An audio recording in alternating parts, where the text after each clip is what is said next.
بسم الله الرحمن الرحيم. اهلا وسهلا بكم. انتوا حافظين مش فاهمين. كهربا قال انا حطيت الجول صح. هل كهربا سب الزمالك او جماهيره المحترم؟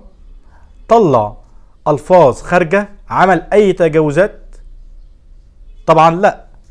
طبعا كلنا عارفين وشفنا منتخب مصر ضد السنغال والمباراة الشهيرة والليزر اللي اتحط في وش لاعبتنا.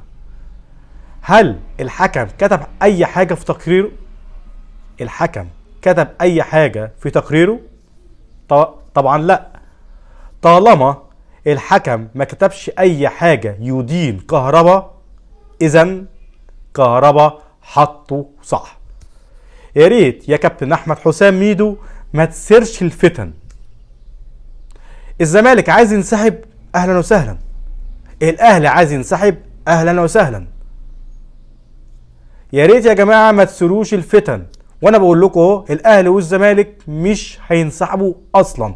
هو الزمالك بيعمل الدوشه دي عشان ينسوا الراي العام موضوع عزل مرتضى منصور. شكرا، سلام.